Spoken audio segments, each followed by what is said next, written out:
Doktora, bilang pagunita nga natin sa National Skin Disease Detection and Prevention Week, ano ba yung mga pinaka-importanting mga mensahe na dapat natin po iunawa sa mga nakikinig po sa atin para po alam nila yung kahalagahan ng pagpapahalaga ng ating balat?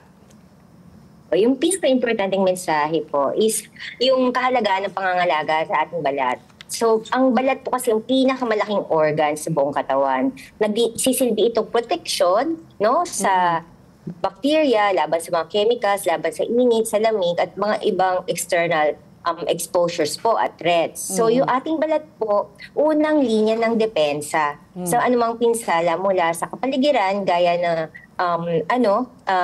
mga external factors na pwedeng makapagpababa ng ating immune function at saka po yung pakalahatang kalusugan. So kaya natin siya pinagdidiwag nitong linggo ng Nobyembre.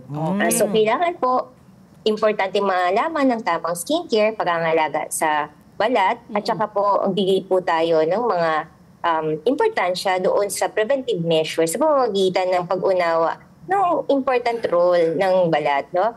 For skin cancer, yung ating interest po, importante po single most important factor ang paggamit ng UV protectants. Ayan po. Yung mga sunblock. Okay. Doc, ano po ba yung mga pinakakaraniwang skin diseases na nararanasan po ng mga Pilipino?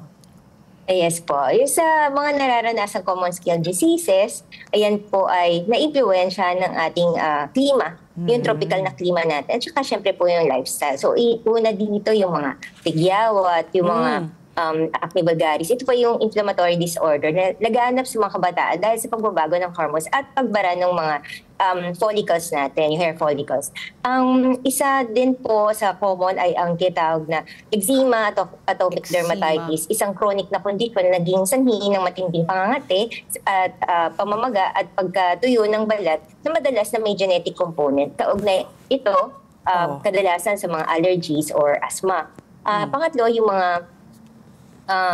mga meron po na psoriasis, no? Isang autoimmune disease na nagre-resulta na mabilis na pagdami ng skin cells na naging makapal, mapupula at parang titawag na yung plaques, yung parang silvery white na features, no?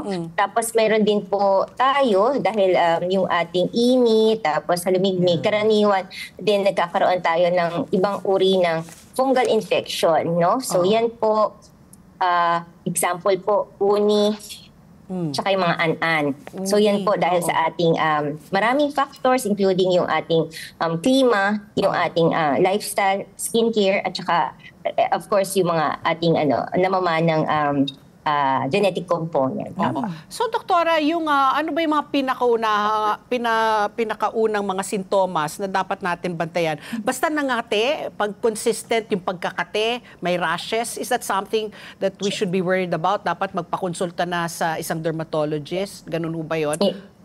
Yes po. Yung pinakaunang sintomas na dapat bantayan upang maiwasan lumala is sakit is yung pagkakaiba, pagbabago, yung pagpatuloy ng pag-change po ng mga features, no, kagaya ng may mabilis na lumalaki, lumalala, nangangati, hindi nagagawa ng lunas sa mga ordinary topicals, no, kagaya ng lotion, yung mga persistent na namumula, no, hindi nawawala, pagkakaroon ng sugat, nagdadry na, nagsusugat, or nagkakapantal, or parang yung balat na flaky, yung parang hindi gumagaling sa loob ng isang linggo. Lahat yan, kailangan kuhaan na po ng opinion at konsultasyon.